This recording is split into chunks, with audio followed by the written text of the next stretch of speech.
Sampai bingung saya mau taruh.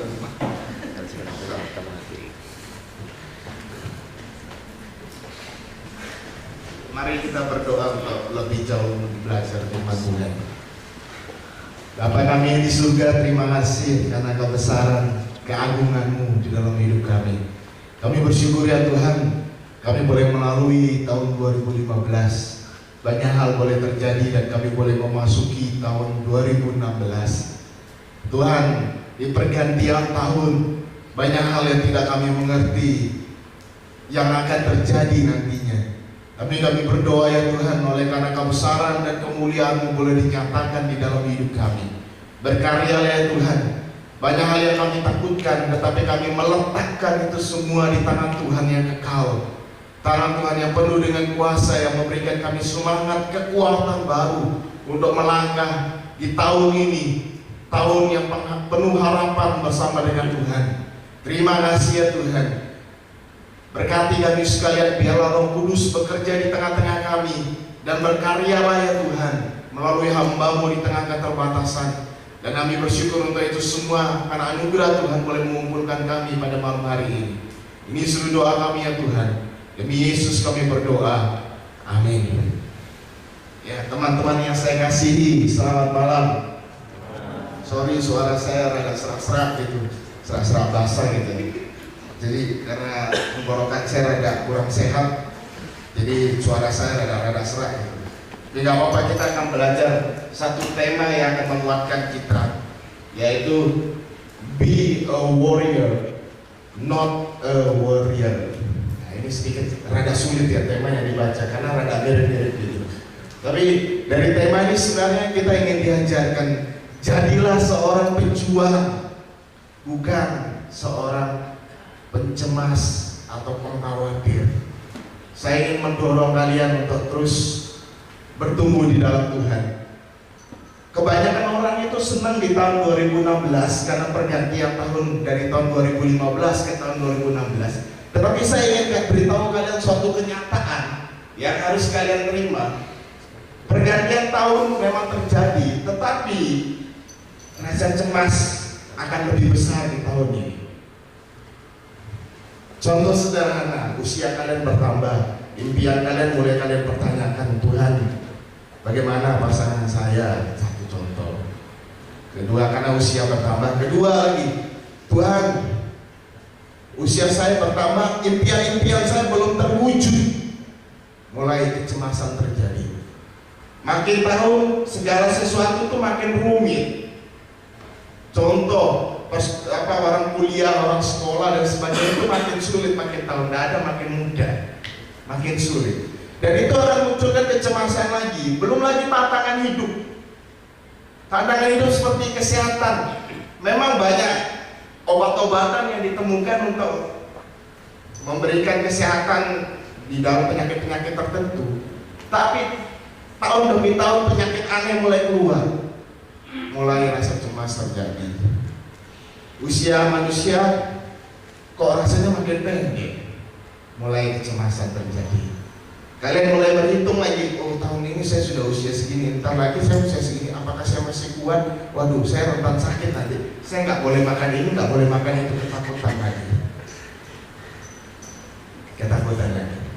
Dan ketakutan banyak wanita ketika usia bertambah, kecantikannya mulai berkurang.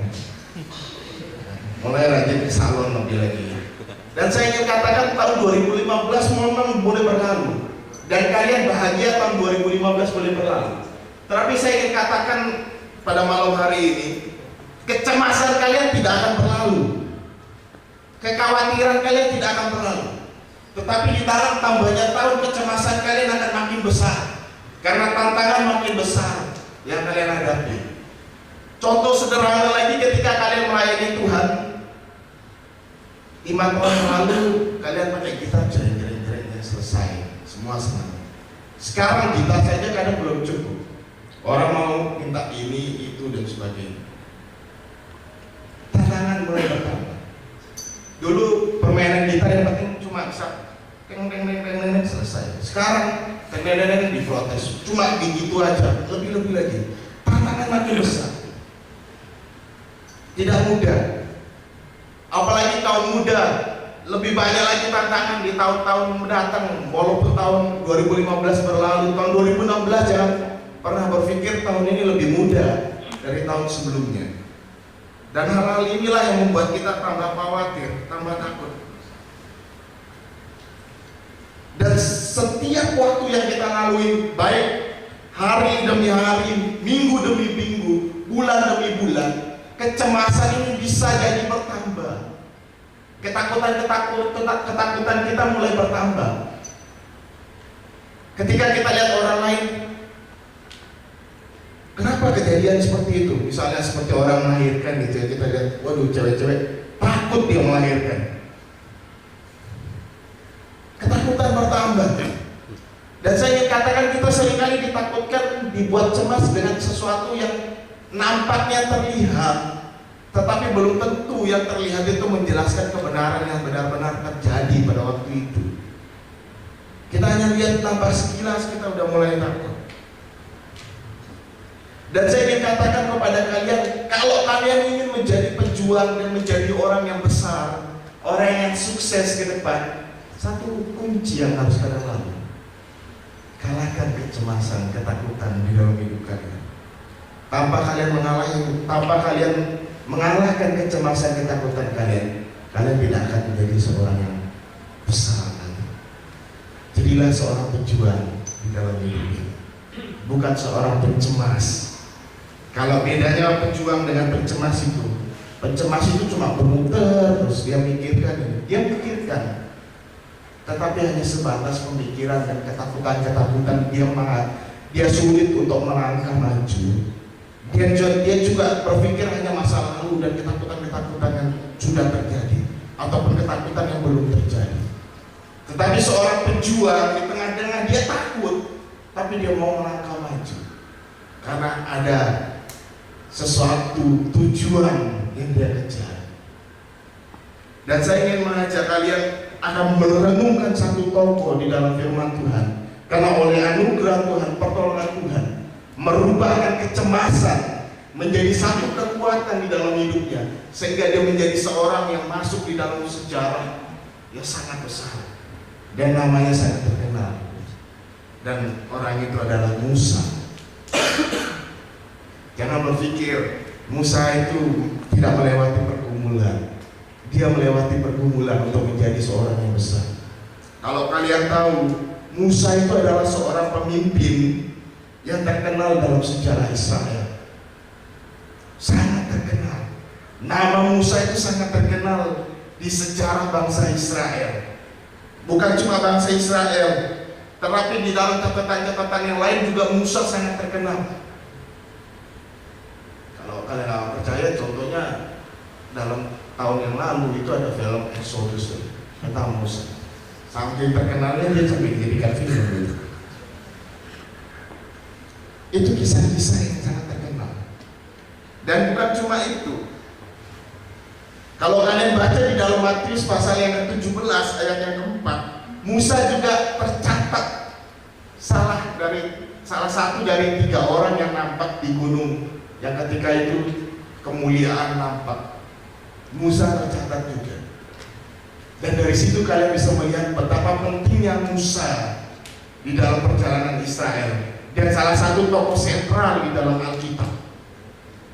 Contohnya PL itu banyak menyebut Musa. Dan kalau kalian nggak percaya, di dalam PL maupun PB, hukum-hukum Allah itu nggak disebut hukum-hukum Allah banyak, dibilang hukum-hukum Musa. Dan itu untuk menjelaskan siapa Musa yang sangat terkenal itu. Bukan cuma itu, kalau kalian lihat di dalam Yosua pasal yang pertama, ketika Yosua ditunjuk menjadi pemimpin menggantikan Musa, dia sangat takut. Kenapa dia takut? Karena dia gantiin orang yang sangat besar, yang terkenal, yang kuat.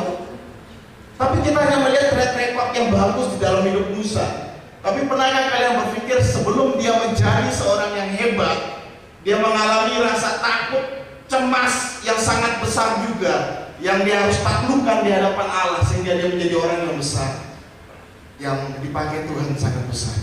Dan saya ingin katakan ke kalian di dalam hidup ini untuk menjadi orang yang sukses, orang yang hebat, Orang yang siap dipakai Tuhan, kalahkan ketakutan kalian, kalahkan kecemasan kalian. Jangan hanya berputar di dalam itu, tetapi kalian harus menangkan itu. Dan jadilah seorang pejuang yang siap dipakai Tuhan untuk pemulihan nama Tuhan. Dan kita akan belajar dari tokoh Musa ini. Kita buka Alkitab kita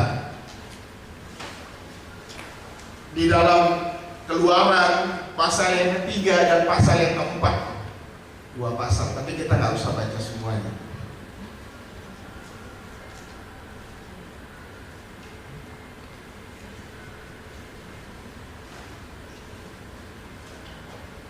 Keluaran pasal yang ketiga dan pasal yang keempat.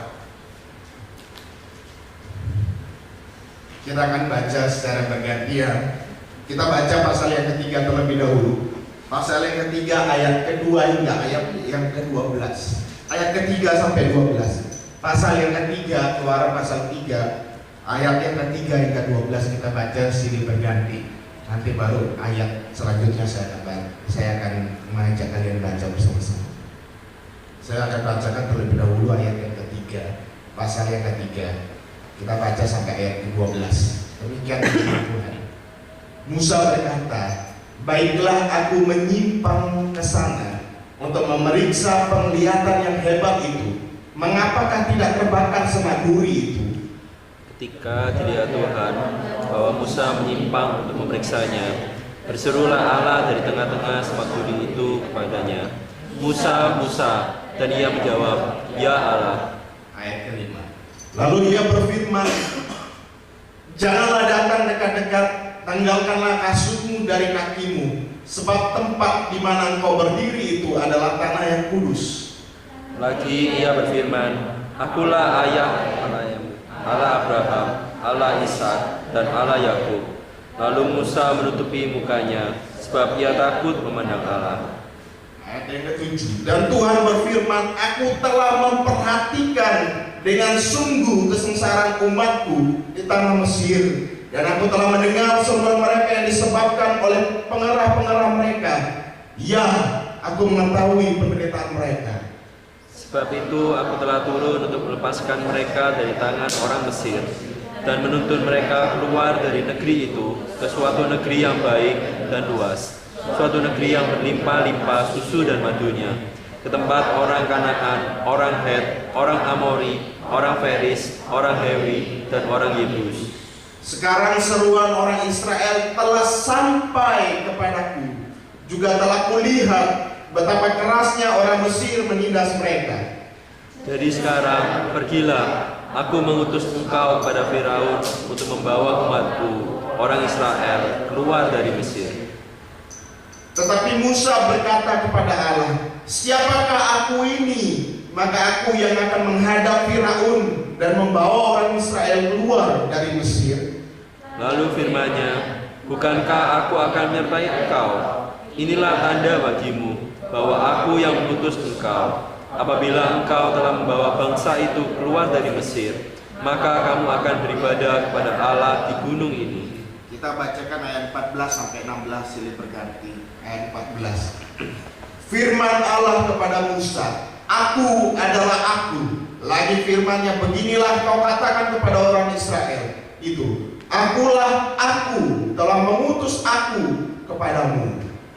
Selanjutnya berfirmanlah Allah kepada Musa, beginilah kau katakan pada orang Israel, Tuhan Allah nenek moyangku, Allah Abraham, Allah Ishak, dan Allah Yakub telah mengutus aku kepadamu. Itulah namaku untuk selama-lamanya, dan itulah sebutanku turun-temurun. Ayat 16, pergilah, kumpulkanlah para tua-tua Israel, dan katakanlah mereka, Tuhan Allah nenek moyangmu, Allah Abraham, Ishak, dan Yakub telah menampakkan diri kepadaku serta berfirman, aku sudah mengindahkan kamu juga apa yang dilakukan kepadamu di Mesir. Perhatikan ayat 19, saya akan bacakan untuk kalian sekalian. Tetapi aku tahu bahwa Raja Mesir tidak akan membiarkan kamu pergi kecuali dipaksa oleh tangan yang kuat. Kita lompat pasal yang keempat, kita baca ayat kedua dan ketiga. Saya baca ayat yang kedua. Tuhan berfirman kepadanya, apakah yang di tanganmu itu? Jawab Musa, tongkat. Firman Tuhan, lemparkanlah itu ke tanah. Dan ketika dilemparkannya ke tanah, maka tongkat itu menjadi ular, sehingga Musa lari meninggalkannya. Ayat 6 saya akan bacakan untuk kalian sekalian. Lagi firman Tuhan kepadanya, masukkanlah tanganmu ke dalam bajumu. Dimasukkannya tangannya ke dalam bajunya, dan setelah ditariknya keluar, maka tangannya kena kusta putih seperti salju. Kita baca ayat 9 sampai 11 secara bergantian. Saya baca ayat 9. Dan jika mereka tidak juga percaya kepada kedua tanda mukjizat ini dan tidak mendengarkan perkataanmu, maka engkau harus mengambil air dari sungai Nil dan harus kau curahkan di tanah yang kering. Lalu air yang kau ambil itu akan menjadi darah di tanah yang kering itu. Lalu kata Musa kepada Tuhan, "Ah Tuhan, aku ini tidak pandai bicara. Dahulu pun tidak, dan sejak engkau berfirman kepada hambamu pun tidak. Sebab aku berat mulut dan berat lidah." Ayat 11. Tetapi Tuhan berfirman kepadanya, siapakah yang membuat lidah manusia? Siapakah yang membuat orang bisu atau tuli? Membuat orang melihat atau buta? Bukankah aku, yakni Tuhan? Demikian firman Tuhan yang sudah kita baca. Kalau kalian ada waktu, saya sarankan baca di rumah secara lengkap. Ini salah satu kisah yang sangat amat baik untuk kita pelajari. Kalau kita lihat kisah ini adalah kisah di mana Musa mencari identitas dirinya dan meyakini akan panggilannya untuk menyelamatkan Israel, umat Tuhan. Kalau kalian bayangin kalian jadi Musa pada waktu itu, kalian akan getar. Dan Musa melewati masa-masa yang sulit sehingga dia menjadi pemimpin dan orang yang penting nantinya ke depan. Tetapi sebelum kalian lihat hasilnya, kalian lihatlah permulaan ketika dia dipanggil Tuhan. Problem apa yang dihadapi Musa sehingga ia mengalami ketakutan, kecemasan? Kalau kalian baca teks ini bernada ketika Musa bertanya jawab dengan Tuhan berapa kali. Dan kalian lihat sebenarnya ada ketakutan di dalam diri Musa yang sangat besar, dan kecemasan di dalam dirinya ketika Tuhan mengutus dia. Kalau kalian bisa tahu, saya akan jelasin kenapa Musa begitu takut ketika Tuhan mengutus dia. Kalau kalian perlu tahu, Mesir adalah bangsa yang terkuat pada waktu itu. Mesir pada waktu itu adalah bangsa yang terkuat. Zaman ketika Musa dipanggil di dalam kitab Keluaran, Mesir pada waktu itu adalah bangsa yang terkuat. Kalian bisa bayangin, ini Israel disuruh lawan Mesir, bangsa yang terkuat, dan Musa disuruh pimpin Israel yang hanya bermental kuda melawan Mesir yang pada waktu itu adalah bangsa yang kuat. Kira-kira kalau kalian jadi Musa, kalian mau nggak? Saya yakin kalian akan berpikir ulang, karena Mesir adalah bangsa yang kuat, bangsa yang memiliki militer yang sangat menakutkan pada waktu itu. Tiba-tiba Musa dipanggil Tuhan, Musa, pergi bebaskan bangsaku. Pada waktu itu lagi Firaun itu sangat kejam, disuruh berhadapan dengan Firaun lagi yang punya kuasa, sedangkan Musa, siapa dia? Jelas gentar, ketakutan. Dan yang kedua, Musa pun pernah ditolak oleh umat Israel. Kalian kalau lihat di dalam Keluaran pasal yang kedua ayat 13 sampai 14, di situ di mana Musa ditolak oleh bangsa Israel, sangat jelas. Kalian bisa bayangin ketika dia diutus, Musa pergilah selamatkan bangsa Israel, sedangkan bangsa itu pun menolak dia menjadi seorang pemimpin. Kalau kalian dibawa kepada kondisi Musa, saya yakin akan ada ketakutan, kecemasan. Sudah lawan bangsa yang hebat, kedua bangsa yang akan dibebaskan itu pun menolak dia. Ini problem yang besar. Yang ketiga, bangsa Israel ini bangsa yang keluh kesahnya sangat besar. Bangsa yang tidak bisa berpikir maju, tapi karena bertahun-tahun diperbudak oleh Mesir, pikirannya hanya yang penting dapat makan, yang penting dapat makan, yang penting dapat makan. Gak peduli dia apa yang terjadi dalam diri, yang penting dapat makan, yang penting dapat makan. Kalian disuruh memimpin bangsa yang seperti ini, melawan bangsa yang sangat besar. Jelas sangat takut. Dan saya ingin coba mengaplikasikan di dalam hidup kalian. Kalian belum, mungkin saat ini kalian belum mencapai tantangan yang besar seperti yang dihadapi Musa. Atau ada yang di sini mungkin yang tantangannya lebih besar dalam hidupnya dari Musa ketika Musa dipanggil oleh Tuhan. Ada nggak?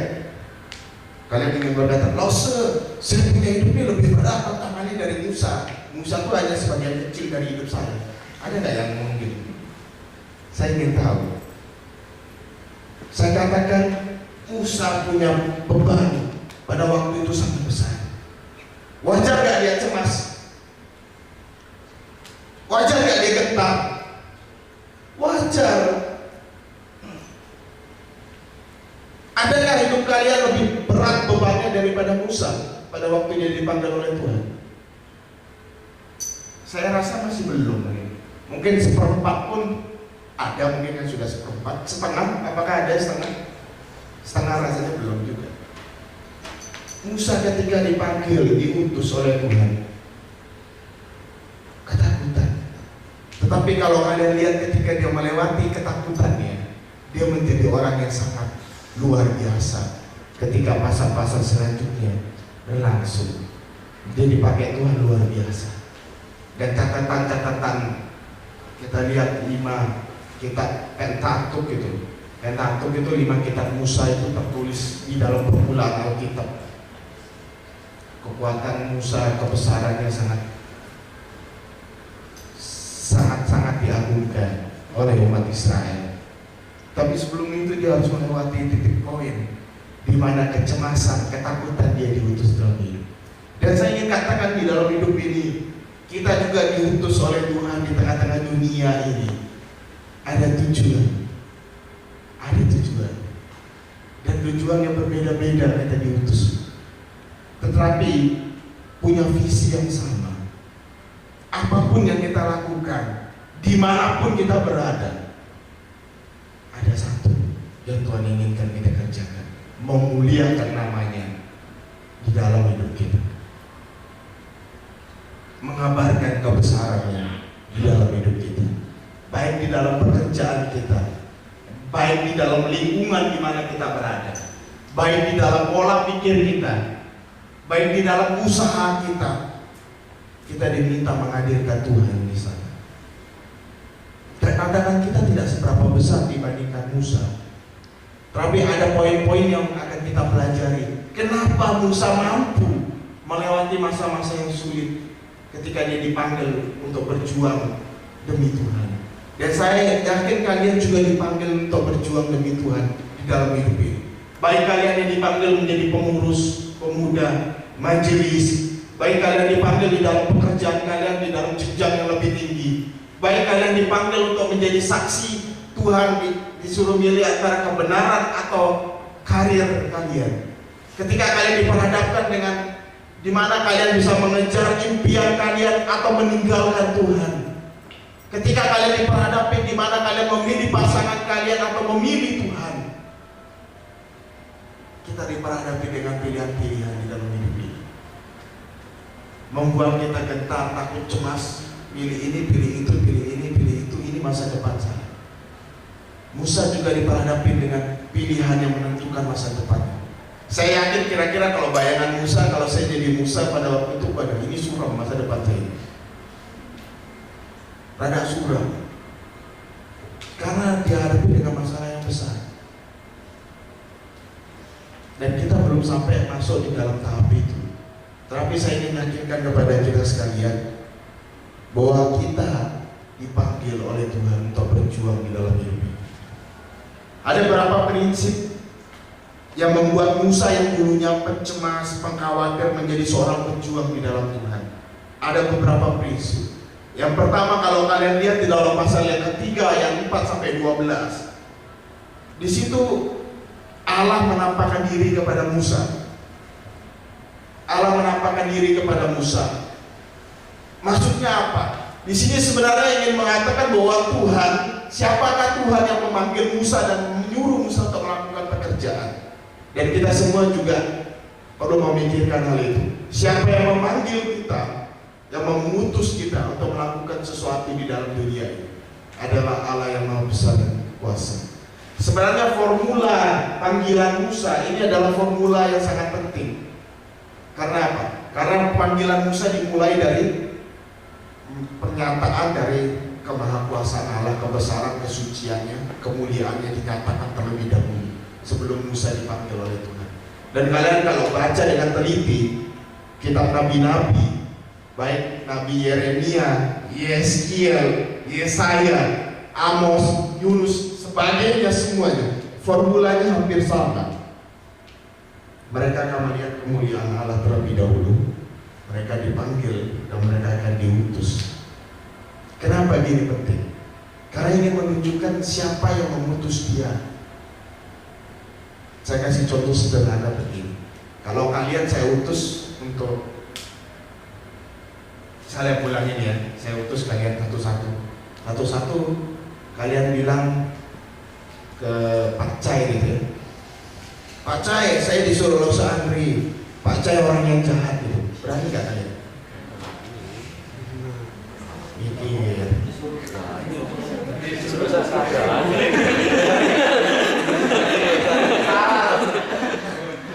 Kalian akan berpikir ulang.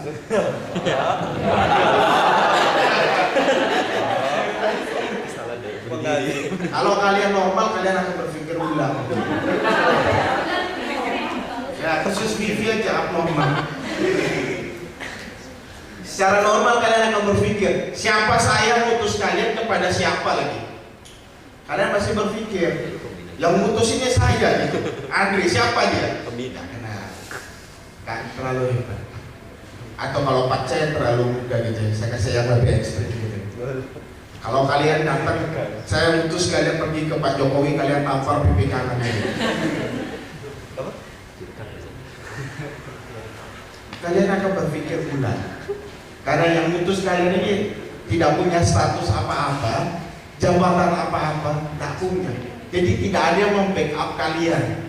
Tapi coba yang mutus kalian Presiden Amerika gitu. Presiden Amerika, kalian disuruh ke Amerika, tendang prajuritnya satu gitu. Berani gak? Kalau lebih berani. Karena yang mutus itu punya kuasa, punya kebesaran, punya jabatan. Dan di dalam teks ini Musa dipulihkan, titik balik dia bisa berubah di tengah-tengah menjadi seorang pencemas, orang penakut, jadi seorang pejuang di dalam Tuhan. Karena yang memanggil dia adalah Tuhan yang Maha Kuasa dan Maha Besar. Kalau kalian lihat ayat 3-5, di situ Allah menyatakan kebesaran dan kemuliaannya melalui semaduri, dan semaduri yang keluar api, tapi semaduri ini tidak terbakar. Seringkali saya dengar suara minggu tuh guru-guru kadang suka salah ngomong gitu. Semaduri yang terbakar. Sampai heran, semaduri terbakar. Enggak ada di dalam Alkitab semaduri terbakar. Semaduri yang mengeluarkan api dan semaduri tidak terbakar, itu yang benar. Tapi kadang guru sekolah minggu salah ngomong gitu, semaduri yang terbakar. Semaduri yang terbakar berarti semadurinya sudah terbakar, habis loh, tidak ada semaduri lagi.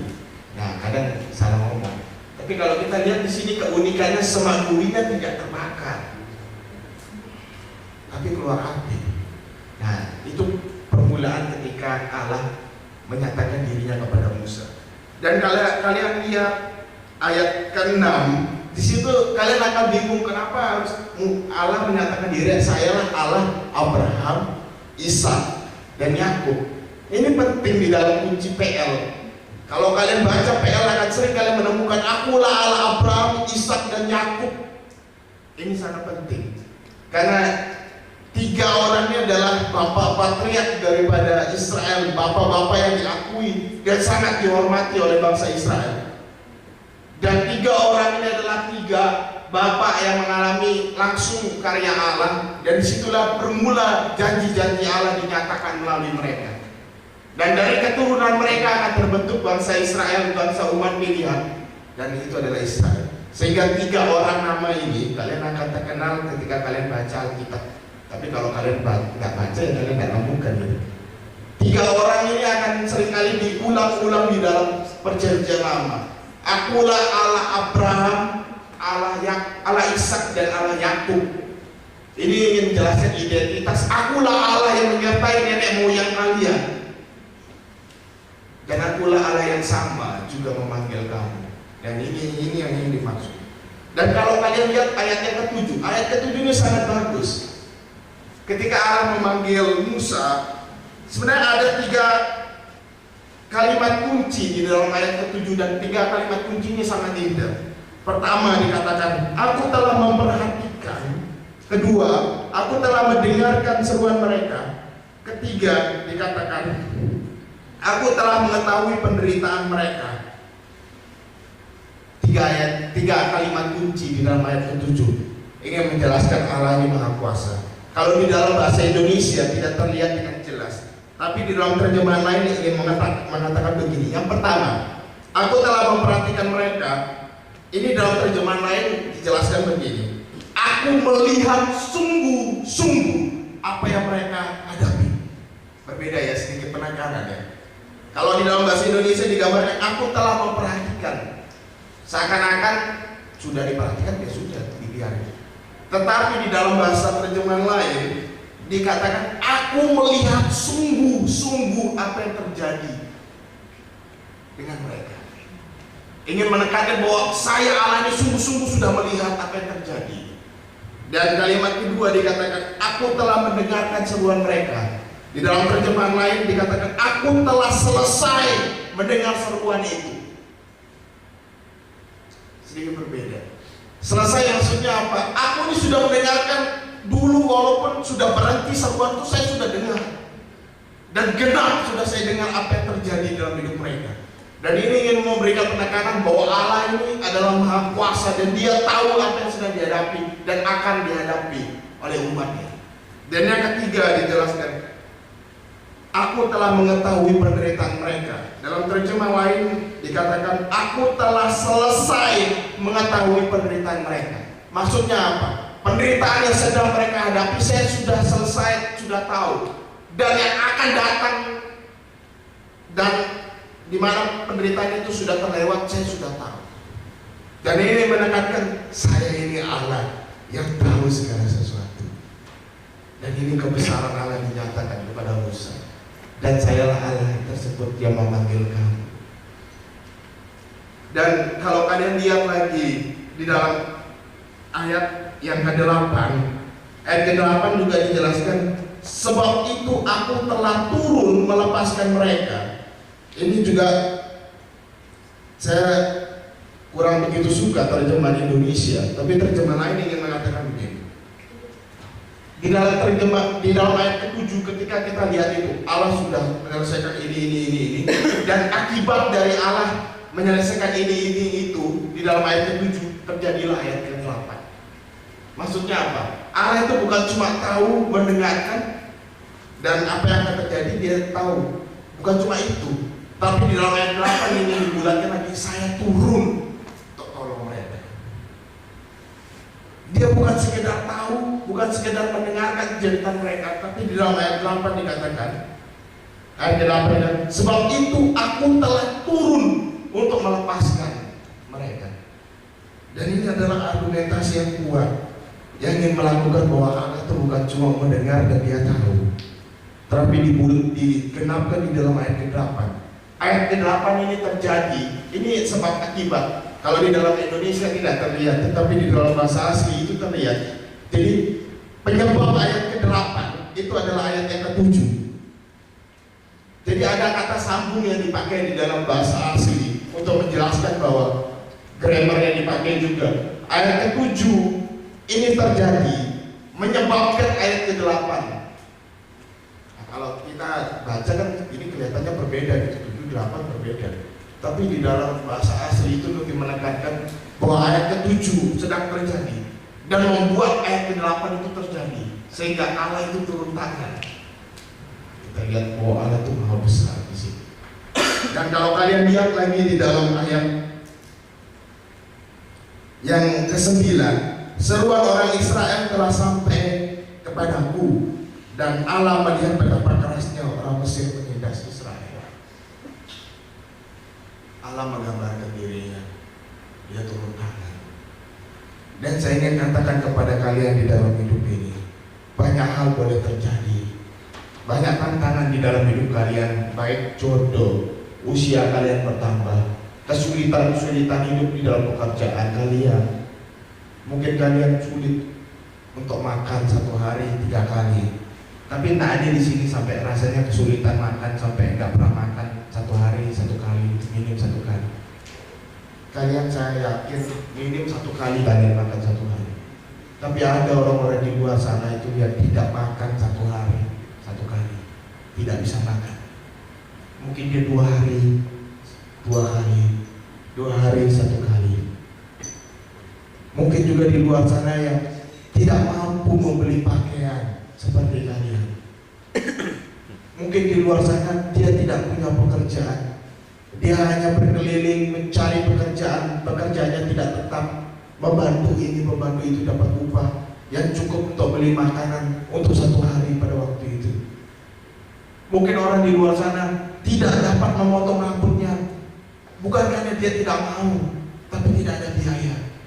Tapi kalian di tengah-tengah kemewahan kalian potong rambut.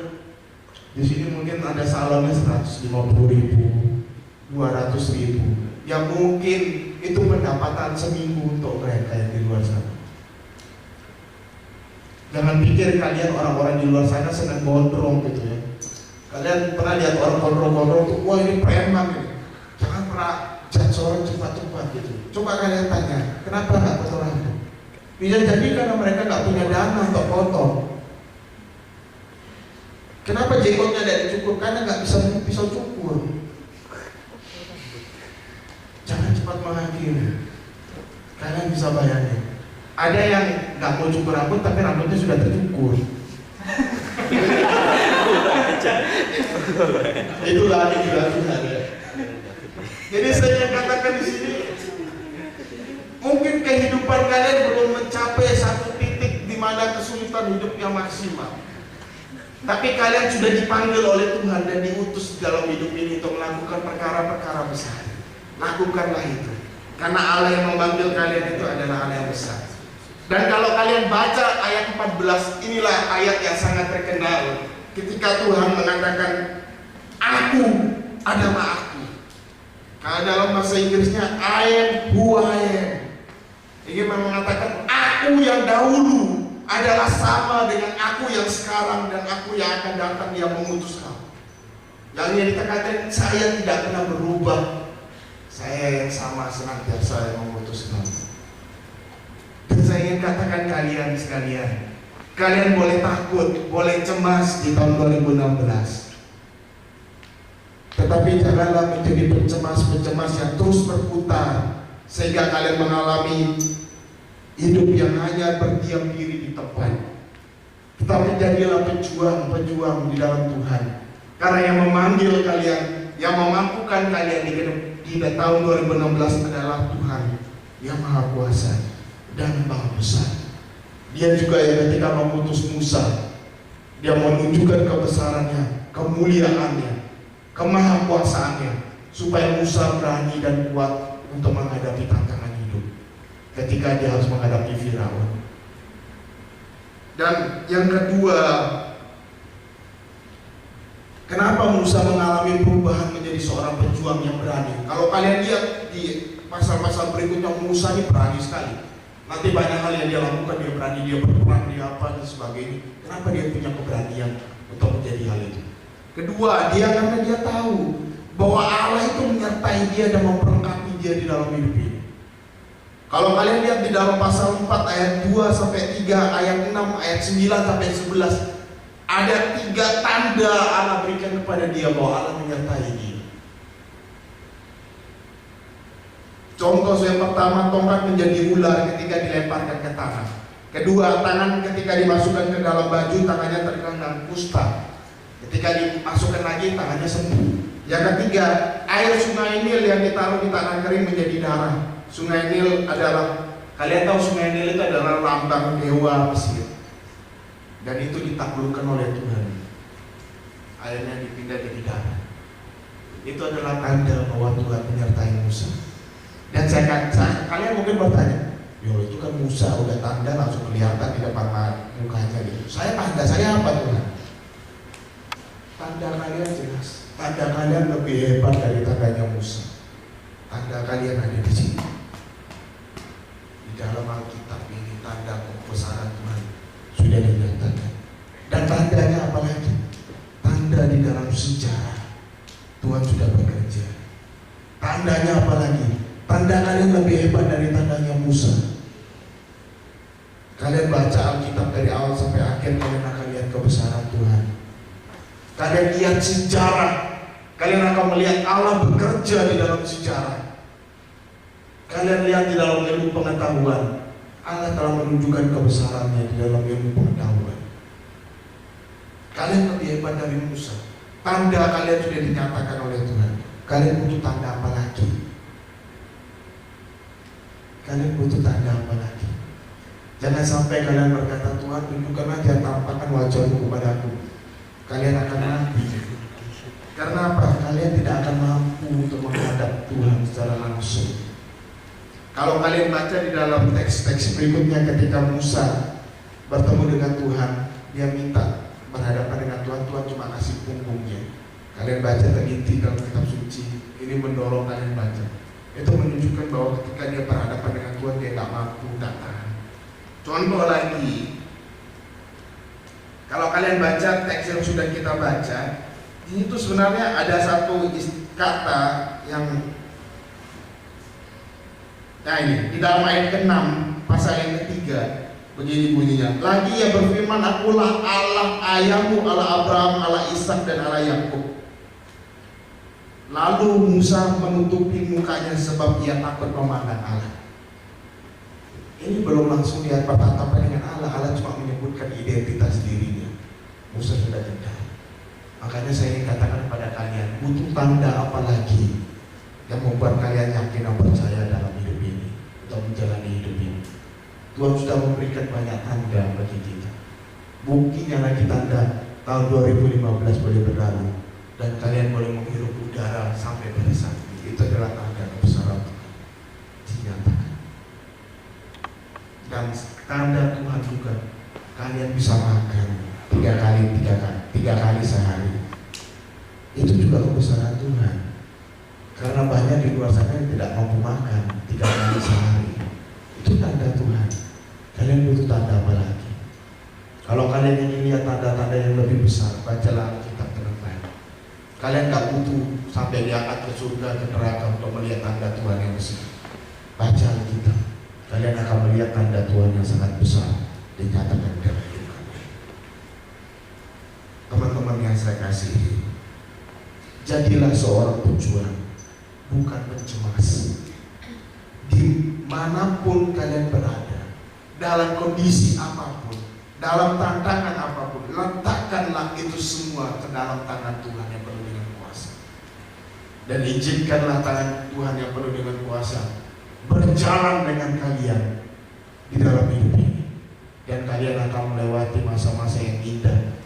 Wah, sekalipun kalian mengalami kesulitan, tapi masa-masa yang indah kalian boleh lalui bersama dengan Tuhan. Peganglah itu selalu. Teguhkanlah diri. Dan percayalah bahwa Tuhan terus bekerja di dalam hidup kita. Dan lihatlah karya Tuhan yang besar akan berlangsung. Untuk terlebih dahulu, taklukkanlah kecemasan kalian, taklukkanlah ketakutan kalian, bukan kepada siapa-siapa, tetapi kepada Tuhan. Jangan kepada manusia, tetapi kepada Tuhan. Karena Tuhan adalah Maha Kuasa dan Dia menyertai kita. 2 hal ini akan menguatkan kita di dalam hidup ini. Baik pasangan hidup kalian, baik pendidikan kalian, baik impian-impian kalian ingin menjadi profesor, menjadi apa dan sebagainya. Taklukkan itu dan bawalah itu kepada Tuhan. Karena ketika kalian bawa itu pada Tuhan dan kalian melangkah dengan keyakinan bersama dengan Tuhan, kalian akan melewati itu semua dengan baik. Kecemasan tidak akan menyelesaikan setiap permasalahan. Kecemasan akan membuat tambah besar permasalahan itu. Yang kalian butuhkan bukan kecemasan. Yang kalian butuhkan, berjuanglah bersama dengan Tuhan, melewati itu semua tantangan yang ada, sehingga kalian akan menghasilkan sesuatu yang lebih besar lagi di kemudian hari. Apakah kalian ingin menjadi seorang Musa? Saya katakan kalian harus menjadi seorang Musa. bukan menjadi orang Musa yang ada kalau Israel, mimpin Israel lagi untuk keluar Exodus yang kedua gitu. Bukan. Tapi belajarlah dari Musa, prinsip-prinsip hidupnya, pengalaman-pengalaman hidupnya, sehingga kalian menjadi pejuang yang baik dalam Tuhan. Mari kita berdoa. Bapak, terima kasih atas kebesaran-Mu boleh dikatakan melalui firman Tuhan pada malam hari ini. Kami bersyukur ya Tuhan karena kasih kemurahan Tuhan memanggil kami dan memberkati kami sekalian sampai pada saat ini. Kami telah melalui tahun 2015 dan kami memasuki tahun 2016. Banyak impian-impian yang kami ingin gapai ya Tuhan. Banyak kecemasan-kecemasan, baik pasangan hidup, pekerjaan, studi kami, dan lain sebagainya. Kami taklukkan itu semua di tangan Tuhan. Kami ingin menjadi seorang pejuang-pejuang yang berani bersama dengan Tuhan. Karena ketika kami menaklukkan kecemasan, kami boleh menang di dalam Tuhan. Karena kami percaya bahwa Tuhan yang besar telah memanggil kami untuk pekerjaan yang luar biasa yang Tuhan sediakan bagi kami sekalian. Dan Tuhan yang besar itu juga menyertai kami. Terima kasih ya Tuhan. Ini seluruh doa kami. Dilandaskan demi Yesus Kristus Tuhan dan Juru Selamat kami berdoa. Amin. Saya serahkan kembali kepada pemimpin.